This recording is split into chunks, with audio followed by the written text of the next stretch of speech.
కి స్వాగతం. ముందుగా ముఖ్యాంశాలు. తిరుమల పరకామణి చోరీలో గుట్టు పెరుమాళ్ల కేరుక. పరకామణిలో చోరీకి పాల్పడిన రవికుమార్ విదేశాలకు పారిపోకుండా పాస్పోర్ట్ సీజ్ చేయాలి. బీజేపీ నేత నవీన్ కుమార్ రెడ్డి డిమాండ్.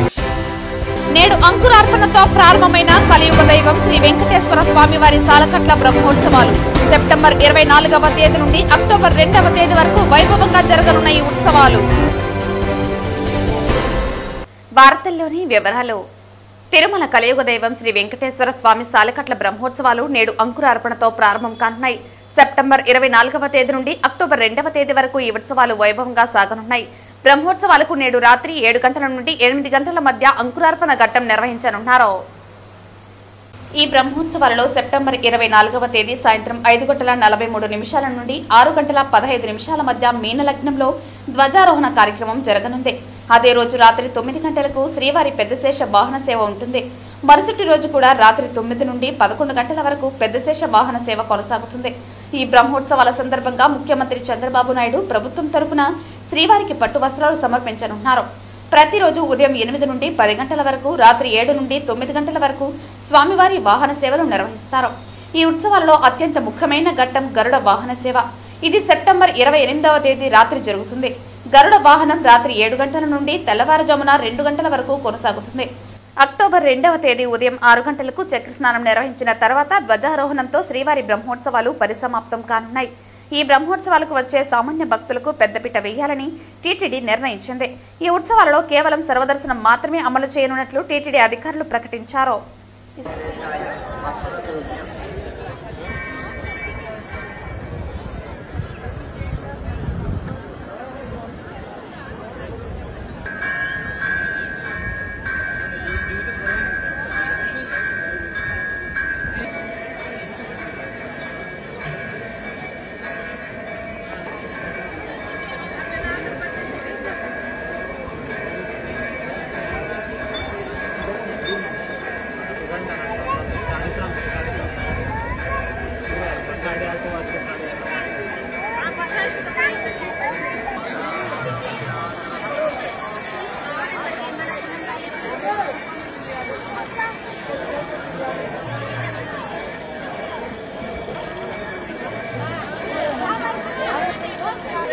తిరుమల శ్రీవారికి భక్తులు సమర్పించే కానుకలు పరమ పవిత్రమైనదని, నిప్పుతో సమానమని, అలాంటి కానుకలను చోరీ చేసిన రవికుమార్ను హైకోర్టు ఆదేశాల మేరకు సిబిసిఐడి అధికారులు వెంటనే కస్టడీలోకి తీసుకోవాలని బీజేపీ నేత నవీన్ కుమార్ రెడ్డి డిమాండ్ చేశారు.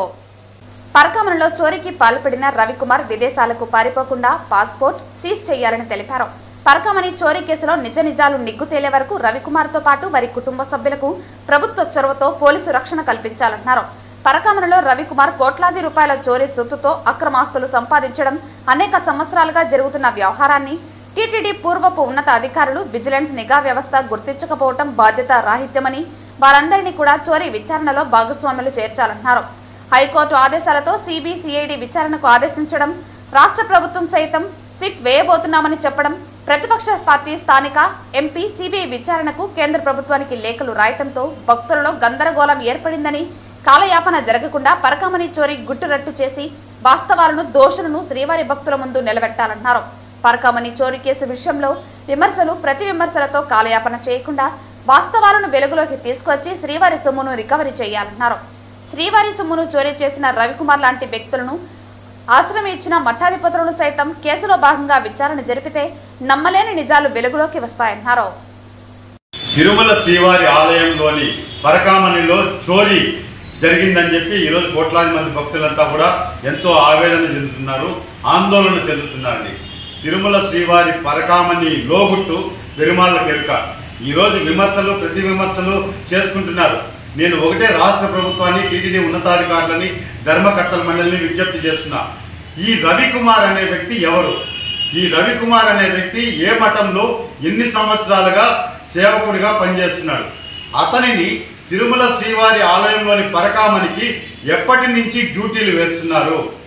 అతను ఎన్ని సంవత్సరాలుగా తిరుమల ఆలయంలోని పరకామణికి వెళ్ళి వస్తున్నాడు అన్న విషయాన్ని గత 10-15 సంవత్సరాల నుంచి ఆలయంలోని మహాద్వారం దగ్గర ఉన్నటువంటి సీసీ కెమెరాలని, అదేవిధంగా పరకామణిలో ఉన్నటువంటి సీసీ కెమెరా ఫుటేజ్లన్నింటినీ కూడా భద్రపరచాలి. ఎందుకంటే వాస్తవాలు తెలియాలంటే అతను ఎప్పటి నుంచి పనిచేస్తున్నాడు, ఎన్ని సంవత్సరాలుగా ఆలయంలోకి పోయి వస్తున్నాడు. ఎందుకంటే 100 కోట్లు సంపాదించడం అంటే సంవత్సరాలలో నెలల్లో జరిగే పని కాదండి. కొన్ని సంవత్సరాలుగా తిరుమల శ్రీవారి ఆలయంలోని పరకామణిలో చోరీ జరుగుతూ ఉంది. కాబట్టి ఆ సీసీ కెమెరా ఫుటేజ్లన్నీ భద్రపరచాలని చెప్పి నేను విజ్ఞప్తి చేస్తున్నాను. అదేవిధంగా పరకామణికి టీటీడీ ఉద్యోగస్తులు కానీ శ్రీవారి సేవకులు వెళ్ళాలంటే క్షుణ్ణంగా అణువణువున తనిఖీలు చేసే విజిలెన్స్ అధికారులు ఆ రవికుమార్ ఒక 10 సంవత్సరాల క్రితం నుంచి ఆ సీసీ కెమెరా ఫుటేజ్లో ఆ అధికారులు ఎవరు పనిచేశారు, టీటీడీ విజిలెన్స్ ఉన్నతాధికారులు ఎందుకు అంత నిర్లక్ష్యంగా బాధ్యతారాహిత్యంగా రవికుమార్ అనే వ్యక్తి పోయి వస్తా ఉంటే తనిఖీలు చేయలేదు అంటే తనిఖీలు అందరికీ ఒకే విధంగా కాకుండా రవికుమార్ని మాత్రం ఎందుకు తనిఖీలు చేయకుండా పంపించారన్న దాని మీద వాస్తవాలు వెలుగులోకి రావాలండి. నేను మరో విషయం కూడా చెప్తున్నాను. ఈరోజు తిరుమల శ్రీవారికి భక్తులు సమర్పించే కానుకలు పరమ పవిత్రమైనటువంటిది, అది నిప్పుతో సమానం. అలాంటి సొమ్ముని రవికుమార్ అనే వ్యక్తి ఈరోజు చోరీ చేశాడు అంటే దీని వెనకల ఖచ్చితంగా పెద్దల హస్తం ఉన్నదన్న దానిలో ఎటువంటి అనుమానం లేదు. అది అధికార పార్టీ నాయకుల, ప్రతిపక్ష పార్టీ నాయకుల, ఎవరైనా సరే ఈరోజు మీరు అధికార బలంతో తప్పించుకోవచ్చేమో కానీ శ్రీ వెంకటేశ్వర స్వామి కోర్టులో మాత్రం తప్పించుకోలేరు. కాబట్టి రవికుమార్ అనే వ్యక్తి విదేశాలకు పారిపోకుండా అతని పాస్పోర్ట్ని వెంటనే సీజ్ చేయండి. అదేవిధంగా వాళ్ళ కుటుంబ సభ్యులకి రవికుమార్కి రాష్ట్ర ప్రభుత్వ చొరవతో పోలీసు భద్రత కల్పించండి. ఎందుకంటే ఇంత పెద్ద ఎత్తున చోరీ జరిగింది కాబట్టి హైకోర్టు ఆదేశాలతో సిబిసిఐడి ఎంక్వైరీ జరగబోతోంది. అదేవిధంగా రాష్ట్ర ప్రభుత్వం కూడా సిట్కి ఆదేశించమని చెప్పి చెప్తా ఉన్నారు. మరోపక్క ప్రతిపక్ష పార్టీలు కూడా సిబిఐ విచారణకు ఆదేశించండి అని అంటున్నారు. కాబట్టి ఈ గందరగోళానికి అంతా కూడా కారకులైనటువంటి వ్యక్తి రవికుమార్ కాబట్టి అతనికి ఎటువంటి ప్రాణహాని జరగకుండా అతనికి పోలీసు భద్రత కల్పించి అతని విదేశాలకు పారిపోకుండా చూడాల్సిన బాధ్యత కూడా ప్రభుత్వం మీద ఉండాలని చెప్పి నేను విజ్ఞప్తి చేస్తున్నాను. ఎందుకంటే పరకామణి చోరీలో వాస్తవాలు వెలుగులోకి రావాలి. దీని వెనకలు ఎవరున్నారు? మఠాధిపతులు. ఈరోజు వాళ్ళ దగ్గర సేవకులుగా పనిచేసినటువంటి వ్యక్తి ఇంత పెద్ద తప్పు చేస్తే ఖచ్చితంగా ఎవరైతే ఆ మఠాధిపతులు ఉన్నారో వాళ్ళని కూడా ఈ కేసులో విచారించాల్సినటువంటి బాధ్యత ఉంది. వాళ్ళు ఒక్క వ్యక్తి ఉన్న ఫలంగా రోజు రోజుకి నెలకి కోట్లు సంపాదిస్తూ అక్రమ ఆస్తులు పెంచుకుంటూ పోతున్నాడంటే ఆ సంరక్షణలో ఉన్నటువంటి మఠాధిపతులకు కనీసం తెలియడం లేదా? అతను ఏ విధంగా సంపాదిస్తున్నాడు? ఆలయంలో పోయొచ్చి ఎన్ని ఇంకా విలువైనటువంటి వస్తువులు ఏమైనా ఎత్తుకొని వెళ్ళిపోయాడా అన్న వాస్తవాలు కూడా వెలుగులోకి రావాలి అంటే ఖచ్చితంగా రవికుమార్ని వెంటనే సిబిసిఐడి అధికారులు కస్టడీకి తీసుకొని అతని కుటుంబానికి రక్షణ కల్పించి అతని పాస్పోర్ట్ అన్ని కూడా సీజ్ చేస్తే అతి త్వరలో వాస్తవాలన్నీ దీని వెనక ఉన్నటువంటి సూత్రధారులు, పాత్రధారులు అందరూ కూడా వెలుగులోకి వస్తారు. వెంకటేశ్వర స్వామి అనుగ్రహంతో ఖచ్చితంగా శ్రీవారి సొమ్ము, పరమ పవిత్రమైనటువంటి సొమ్ము మళ్ళా తిరిగి వెంకటేశ్వర స్వామి ఖాతాలోకి వస్తుంది. దోషులు ఖచ్చితంగా శిక్షించబడతారు. తప్పించుకునే ఆస్కారమే లేదు. గోవిందా గోవిందా గోవిందా. తిరుపతి జిల్లా ఆయుష్మాన్ ఆరోగ్య మందిరంలో పనిచేస్తున్న కమ్యూనిటీ హెల్త్ ఆఫీసర్స్ లో కొందరిని నారావారిపల్లి డిఐఎన్సీ కోసం కుప్పంలో డిఐఎన్సీ సెంటర్ కు 2 వారాల ట్రైనింగ్ కు పంపించారు. ఇందులో 3 సిహెచ్ఓలు చిత్తూరు జిల్లా కుప్పంలో మాత్రమే పనిచేయాలని తెలిపారు. తిరుపతి జిల్లా ఆయుష్మాన్ ఆరోగ్య మందిరంలో పనిచేస్తున్న కమ్యూనిటీ హెల్త్ ఆఫీసర్ లో కొందరిని నారావారిపల్లి డిఐఎన్సీ కోసం కుప్పంలో డిఐఎన్సీ సెంటర్ కు 2 వారాల ట్రైనింగ్ పంపించారు. ఇందులో 3 సిహెచ్ఓలు చిత్తూరు జిల్లా కుప్పంలో మాత్రమే పనిచేయాలని తెలిపారు. అవాకైన సిహెచ్ఓలు చిత్తూరు జిల్లా పరిధిలో 60 నుండి 70 మంది డిక్ కోసం ఉన్నారని, మేము తిరుపతి పరిధిలో డిఏఎన్సీలో పనిచేయడానికి సిద్ధంగా ఉన్నామన్నారు అని తెలిపినా వారి సమస్యలను వినకుండా కలెక్టర్ మరియు డిఎంహెచ్ఓ సరెండర్ ఇచ్చి భయభ్రాంతులకు గురి చేశారని, వెళ్లి మాట్లాడినా డిఎంహెచ్ఓ న్యాయం చేయకపోగా పని నుండి తీసివేస్తామని బెదిరించడం జరిగిందన్నారు. బదిలీలు చేసిన వారందరికీ చిన్నపిల్లలు ఉన్నారని, అక్రమ బదిలీలపై ఏపీఏ వరకు పోరాటం చేస్తామని ఏపీఎంసీఏ స్టేట్ సెక్రటరీ, సిఐటియు జిల్లా కార్యదర్శి జయచంద్ర, జేఏసీ చైర్మన్ గండికోట నాగ వెంకటేష్ తెలిపారు. సిహెచ్ఓస్ అందరికీ నా నమస్కారము. నేను 4th బ్యాచ్ ఎంఎల్హెచ్పి గంగుడుపల్లి పిహెచ్సిలో వర్క్ చేస్తున్నాను. డిఎంహెచ్ఓ గారు నా బిల్డింగ్ లేకుండానే డిఐఎన్సీ కుప్పంకి డెప్యుటేషన్ వేశారు. ట్రైనింగ్ మాత్రమే 15 days అని చెప్పారు. సో నేను విత్ లగేజ్ 15 days కదా ట్రైనింగ్ అనేసి కుప్పంకి వెళ్ళాను.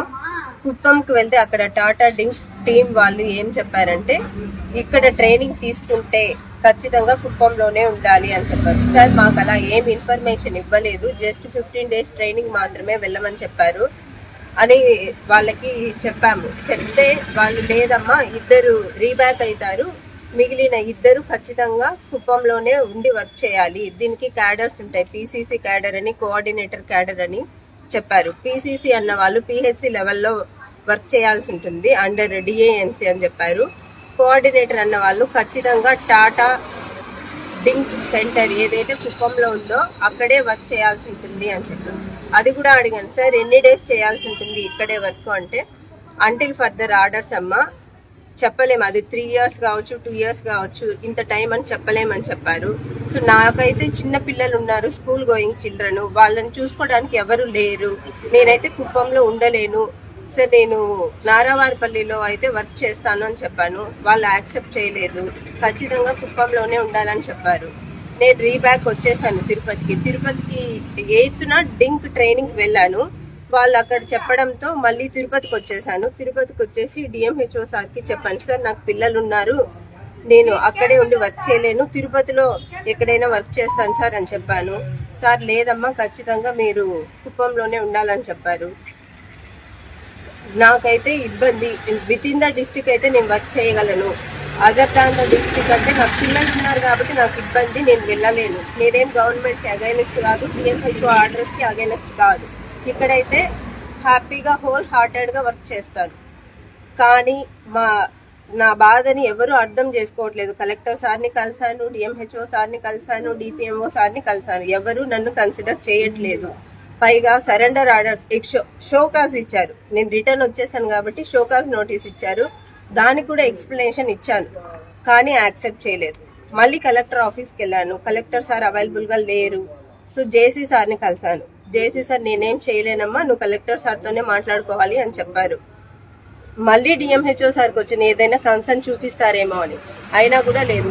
ఈ రోజు వరకు కూడా నువ్వు కుప్పంకి వెళ్లాల్సిందే, అక్కడే వర్క్ చేయాల్సిందే అని చెప్తున్నారు. మీ అందరి చిత్తూరులో ఆల్రెడీ మన సిహెచ్ఓస్ ఉన్నారు, అక్కడ మ్యాన్ పవర్ని యూజ్ చేసుకొని అక్కడ వర్క్ చేయించవచ్చు, కానీ అక్కడ తీసుకోకుండా తిరుపతి వాళ్ళే ఖచ్చితంగా చిత్తూరు కుప్పంలోనే వర్క్ చేయాలి అన్నట్లు చెప్తున్నారు.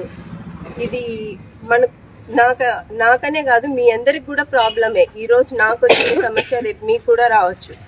మనము అసలు ఫీల్డ్ స్టాఫ్గా అపాయింట్ అయినాము, చాలా బాధలు పడ్డాం. నేనైతే 4th batch అన్నాను కదా, కోవిడ్ డ్యూటీస్ చేశాను, కడప డిస్ట్రిక్ట్లో చేశాను, చిత్తూరు డిస్ట్రిక్ట్లో చేశాను, ఇప్పుడు రీసెంట్గా 1.5 yearగా ఓన్ డిస్ట్రిక్ట్ వచ్చి సెటిల్ అయ్యాను. పిల్లల్ని ఏదో దగ్గరుండి చూసుకోవచ్చు అనుకున్న సమయంలో ఏమవుతుంది, మళ్ళీ చిత్తూరుకి వెళ్ళమంటున్నారు.